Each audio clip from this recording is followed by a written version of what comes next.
What's up, everybody? If in 2026 you're looking to start curating your own movies within a home media server, I'm here to tell you that it's not as intimidating as you might think. When I first put together my server containing all the movies that I owned on physical media, I actually found that it was a lot more approachable than what other videos on YouTube might have to suggest.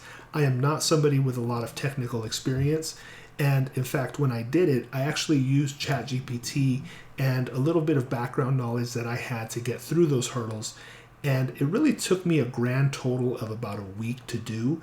But if you put together all the time that I spent, it really only took about 4 to 6 hours.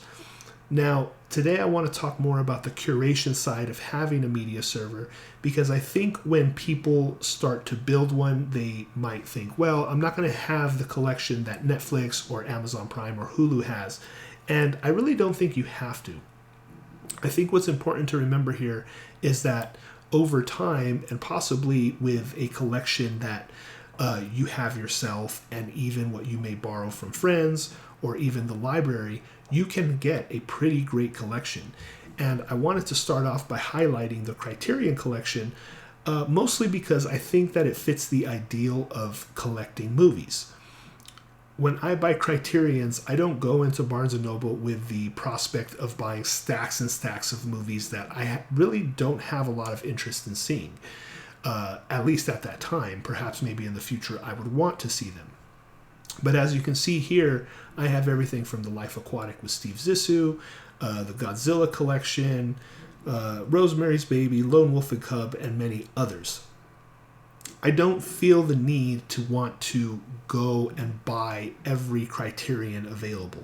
Perhaps somebody does, perhaps somebody has, but at least for myself, I'm very happy with what I've amassed over the last 10 to 15 years that I've been collecting Criterions.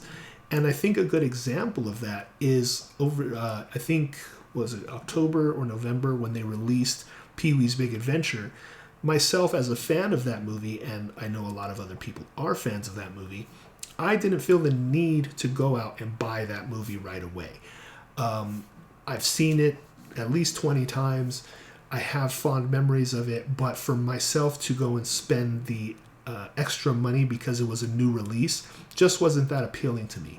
So perhaps I'll buy it in the future, but it's something that I'll collect, and curate within my collection. Right now, I'm happy with this.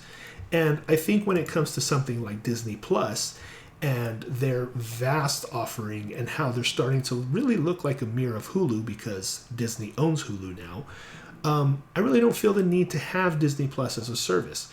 Is it really convenient for a lot of families? Absolutely. Is it probably more convenient for my family? Yes, it is. And occasionally my wife will tell me to go and obtain a certain movie that she wants for the kids so that she could put it on for them. But, from what I'm collecting here for what my kids can watch, I feel like we're off to a great start, and I feel like I don't really have to rely on paying Disney Plus that premium every month to have those movies. I would like to grow this collection for Disney. I would like to grow my collection for Criterion. But what I have now, I'm very happy with.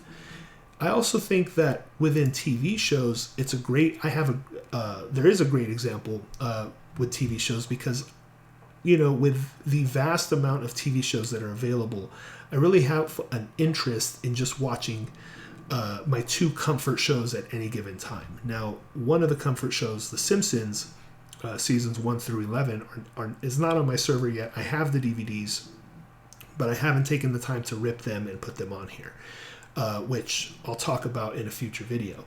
However, Seinfeld, being that it is on Netflix, eventually I would like to tear away from Netflix in some way, shape, or form. I know it's very hard because now they have live offerings, boxing matches that are really convenient to have.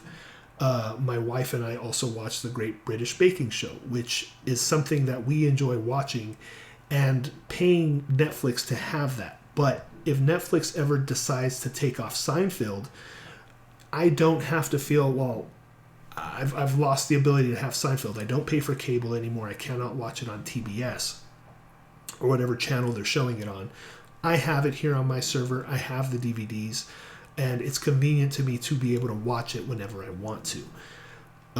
Also for my kids, more specifically my son, because he watches a little bit more TV than my younger daughter. He really loves the Snoopy Show, and he really loves Blue's Clues. We were paying Paramount Plus to get Blue's Clues. He kind of lost interest in it for a little bit, but for the most part, when we did not want to pay them anymore because he wasn't really watching it, we decided, you know what, we will just we'll just not have it. However, he got back into it, and I wanted to have that for him, and luckily for us, we were able to obtain them from the Internet Archive and have them on here.